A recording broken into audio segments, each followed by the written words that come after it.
Northrup, and I'm here with my dear friend, Dr. Kelly Turner, who's the author of this brand new book, Radical Remission. And this is a phenomenal book about surviving cancer against all odds. Kelly took a trip, well, she not only got her PhD, and then also as her thesis, right? It was your thesis? Dissertation. I didn't go to grad school, so I don't know the words, but your dissertation, traveling the world for a year, interviewing people who had had radical remission from cancer and found 9 common factors that they all had. And it's all in this book. It's really well written. Thank you. You know, you never know, right? Because I could suck at writing. You never know, and you're a really good writer. Thank you. So congratulations. And Kelly was just on the Dr. Oz show, which was a pretty big deal. Pretty big deal. Pretty big deal. Yeah. So what is it like to have written your dissertation academically about this and then be writing a book for the public?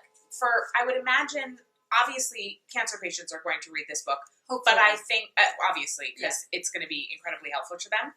And as somebody who is not a patient, I found it incredibly helpful. So awesome. What's it like writing for a non-academic audience? And was it fun? Was it hard? What was that experience like? Awesome. Yeah? Yeah. Oh, cool. Because I did this research for cancer patients. Yeah. Before I got my PhD, I was counseling cancer patients. So I was working with them one-on-one. I was relating to them. I was helping them, hopefully. And this burning question came up of why are some of these people getting well when most of the people I'm working with are unfortunately not getting well. Mm-hmm. And when I found out that no one was researching these people, I got a little annoyed at that and decided to go for my PhD for it. But the purpose of my PhD was always just to research this phenomenon. And so to do that research and have it be so fascinating, and then have to write a dissertation that was so academic and jargony. And after really, I'm sure, creating connections with these people, like real heart connections, right? Yeah. Like, I mean, I still keep in touch with all the people I've interviewed. Wow. How many was it? Well, I've interviewed now over 150 people. But I've analyzed over 1,000 of these cases. And it was all, just to be clear, can you explain what radical remission is, just for those who might not know what that means? Yes. A radical remission, also known in the medical world as a spontaneous remission, is when someone heals from cancer without using any Western medicine or after Western medicine has failed. So it's basically anyone who is beating cancer against the odds statistically. So when a doctor says, oh, statistically, this does not look good, and then they turn it around, those are the people I study. Okay, and so do you mind if we go through what the different 9 things are that you found? No. Okay, because I thought they were really interesting. So one was radically changing your diet. The diet, which was a huge one. So, and then what's so cool about in each chapter, just to tell you how the book is laid out, there is the explanation of what the research showed. And then there are stories, which obviously make it so much more relatable. And then there are action steps that you can take to implement this in your own life. So it's really easy to implement and to understand. Yeah, and that goes back to your question of what was it like to write this? Because the dissertation was necessary and to write it as a dissertation. But when you're writing a dissertation for your academic advisory board, you have to write it really technical and a lot of scientific jargon. And I know that when you're getting chemotherapy and you have chemo brain, you can't think straight. I mean, it's sort of like me as a new mom. Like, your brain is not working the way it used to. And so when I wrote the dissertation, I said, cancer patients are not going to be able to really access this. Right. It's not readable. It's not inspiring the way that the people I interviewed really were inspiring. Yeah. So writing this was actually a joy compared to the dissertation because I was finally writing it in a way that cancer patients could access and relate to. Totally. And I really pushed with my publisher to be able to keep in there really long, true healing stories. Yeah. Because I wanted people to really get it. And the quotes, too, are so great. I loved reading the quotes because it really helps you relate to these people. So, so it's a fun read. It's not. It is. It's not just, oh, eat this, don't eat this, or here's what they did, here's what they didn't do. I wanted to get it in their own words. Exactly. So what are you hoping, what's your desire as this book launches into the world? Who are you hoping it will get in the hands of? What are you hoping it will inspire in people? What's the overall kind of mission? Yeah. My big mission is just to let people know that these remissions are happening. Yeah. Because they've really gone under the radar. Doctors, researchers are not studying these cases. Yeah. simply because they can't explain them. And I think that that is a very silly reason. Yeah, it's like that quote. I don't know if you've heard it. The Linus Pauling quote, "What we're not up on, we tend to be down on." Oh, no, I love that quote. Yeah, I know. So relevant to this. Or like the Albert Einstein quote, you can't solve a problem from the level in which it was created. Yeah. So many doctors and medical oncologists and researchers have looked at these radical remission cases and said, wow, that's amazing.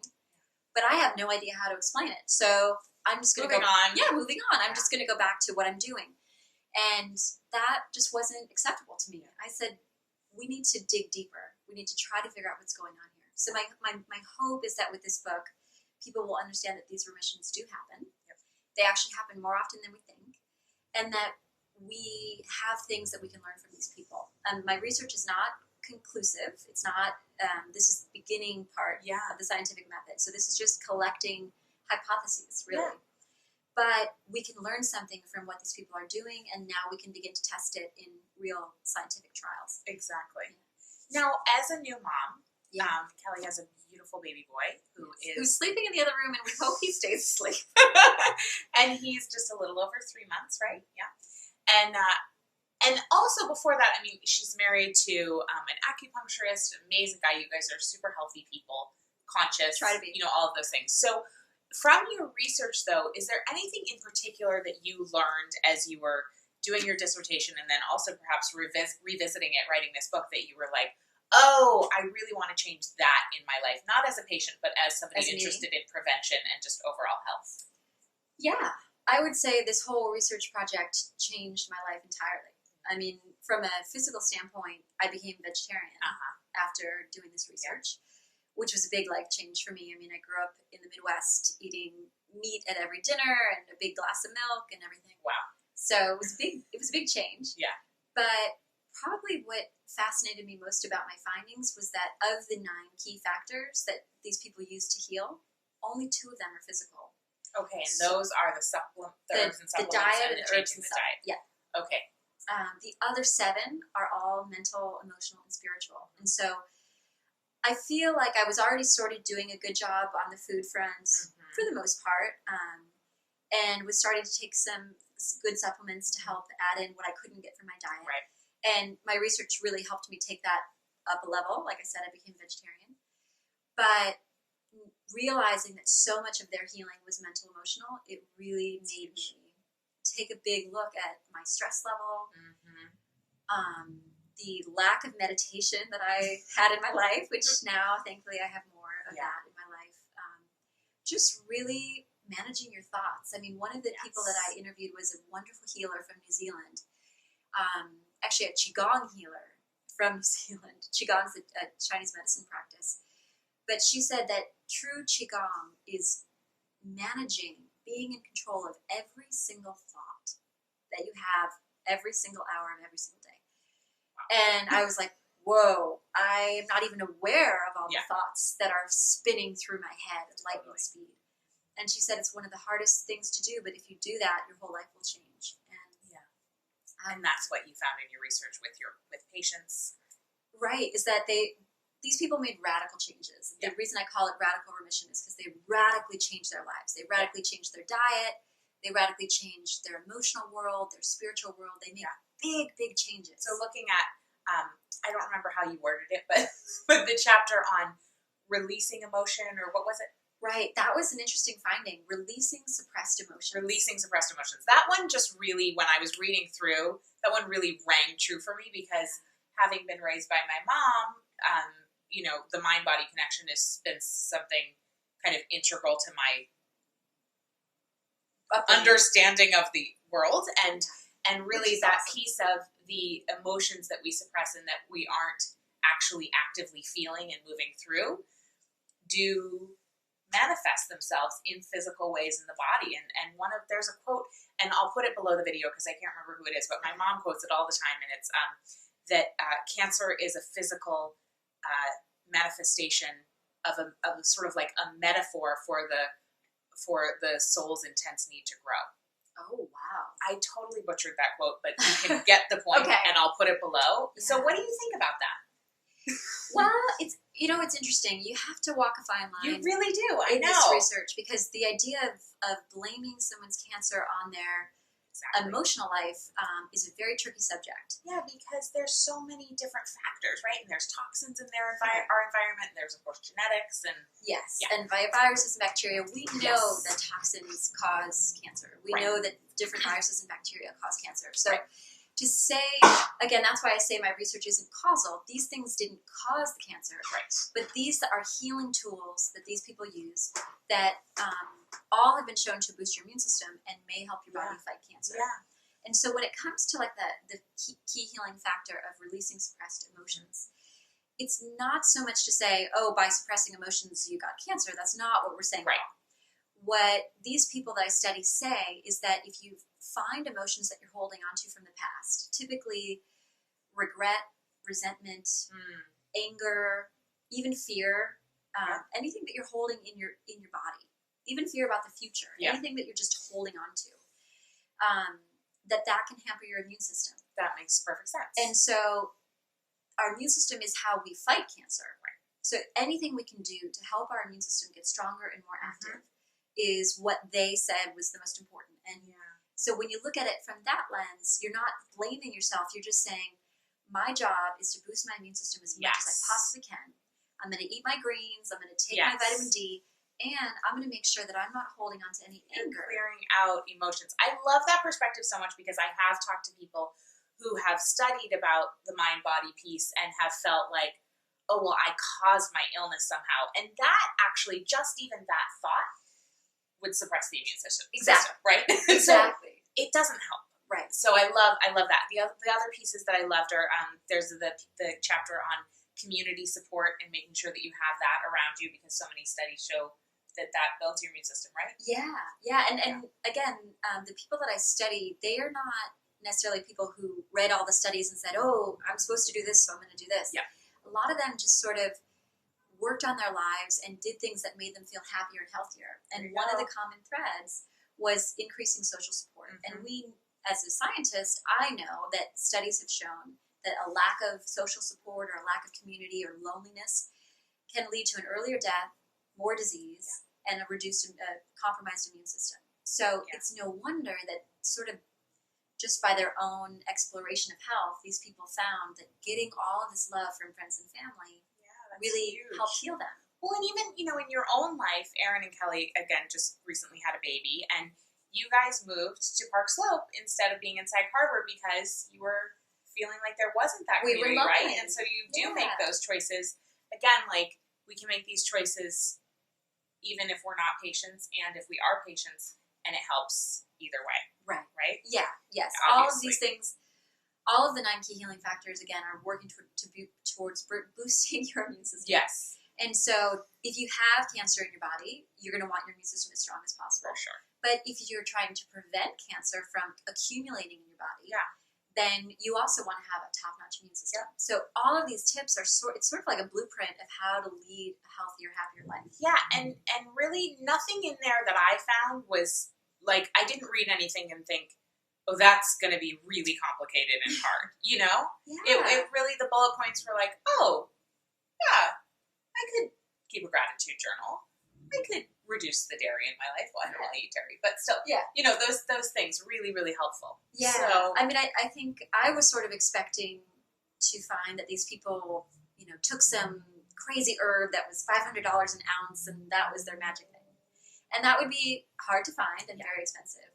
But it was refreshing to see that instead the common threads that all these survivors did, these threads are affordable. Yeah. They're things you can start doing right now. Yeah. They just take time. Yeah. They just take time. Well, and you know what else I thought was really interesting is that, so the Western medical model can be really wonderful and obviously helps a lot of people. Yes. And I am not against Western medicine. Yes, exactly. Yeah. That's very clear. Also very clear in the book. Yeah.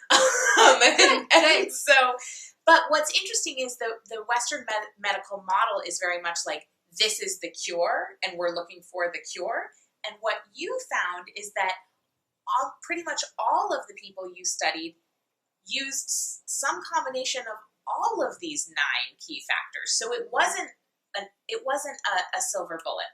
Right. And I I think that that's really interesting just from a holistic thinking perspective, as opposed to the thing where we're like, can I just get a pill? Yeah. Right? Yes. Yeah. Well, there's two things. Number one, they didn't just do one thing. There are 9 common threads, and even amongst those, like the releasing suppressed emotions, for some person that might have been releasing anger, another person it would have been releasing grief. Right. So there's room for individual variation. Yeah. But the other thing that I was going to say, and now of course I've completely forgotten it. This is what happens when you have a 3-month-old. You were saying about Western medicine. Yeah. Oh, thank you. I got it. Awesome. Western medicine views cancer as something to kill. So you have cancer cells in your body, and all of the therapies are working on either killing the cells directly or choking the tumor. It's just somehow trying to kill these cancer cells. Yeah. And what was so surprising to me is that with the people I study, they weren't talking about killing their cancer. They were talking about healing their cancer. That's a beautiful, So they weren't subtle shift. Yeah, they weren't fighting it. There was no war on cancer. They were trying to. I just got full body chills when you said that. Yeah. That's profound. It's powerful. It's powerful. It's really profound. And one of the doctors that I interviewed, because I interviewed both people who've healed and the doctors and healers that they're seeing. So one of the doctors that I interviewed is an integrative oncologist, and he actually believes that cancer cells, which are just healthy cells that have kind of gone awry, he believes that they can be rehabilitated back into healthy cells. Cool. So that you really are healing something that's gone awry and bringing it back on course. So, love that. Yeah. Cool. So switching gears. Okay. Where are we going? No, I always ask this question, so I have to ask you, which is, what are you doing in your life right now that you're afraid of, but you're doing anyway? And I know that came out of nowhere. That came out of nowhere. I love it. Yeah. What am I doing? I think I'm finally speaking up about something that's controversial. Like launching this book is a little scary for me because I'm fascinated by radical remission, but a lot of people are intimidated by it. And a lot of people think, well, how can you be writing about something that's still not explainable? And so I'm a little scared about the criticism that might come from this book. But I would rather have critics talking about radical remission than having no one talk about radical remission. Yeah. So if I have to be the person to speak up and say, these things are happening, I have found some common threads. Let's start testing these common threads in scientific studies. And if I get blasted for that, that's okay. Because at least we're talking about it. Yeah. No one's been talking about it. Yeah. And for the people that it can help, it would be worth a few, nasty emails, which I hope don't come in. I hope. And then I would imagine, for a patient to know that when your doctor comes up against a dead end, or to know when the treatment isn't working, that there are a myriad of other things that they actually can take control over. And one of the chapters is actually about taking control. And so knowing that, I would imagine, would be freeing for people, right? Hopefully. To some degree. Yeah. So since we talk about freedom here at katenorthrup.com a lot, I want to know from you, when do you feel the most free in your life? When do I feel the most free? I think I feel the most free when I'm doing something I love. Yeah. Yeah. Like this. Like researching this, yeah. or singing, or holding my baby, or eating cookies in the bathtub. You eat cookies in the bathtub? I eat cookies in the bathtub. That's amazing. Yes. I love that. Because I think when you feel free, I know. And it's great. Yes. Yeah, I do. And Kelly and I are both really big musical theater nerds. Oh my God. So we bonded for the first time while our men were watching the Super Bowl and while we were talking about our favorite Broadway shows. Yes, it's true. It's true. And I might listen to Broadway music while in the bathtub eating cookies. But that's amazing. Do you sing while you do that? Maybe. We don't need to go there. Well, thank you so much for the work that you're doing. And definitely go out and get yourself Radical Remission for anybody in your life who could use some healing. And it might be you, or it might be somebody else. And I'm sure you can get it on Amazon and at all the Barnes and Nobles, right? Exactly, yeah. And also go find, is it the Radical Remission Project? It's radicalremission.com. Radicalremission.com. Yeah, which is the Radical Remission Project. Can you talk about that for a second, actually? Yes, I'll talk about it briefly because it's really where I want this to spark a big discussion about radical remission, and big part of that is tracking these cases. So these cases are not tracked. We don't know how often they're happening. And so at radicalremission.com, you can submit your own story of radical remission if you've had a healing like this, and that will allow us to track it and study it and learn from it. So this is really a movement. This is a book, and it's also a movement. So become part of the movement, get the book, follow Kelly. You're doing amazing stuff. I love you. Thank you. Kate. Thanks for having me. Thank you so much.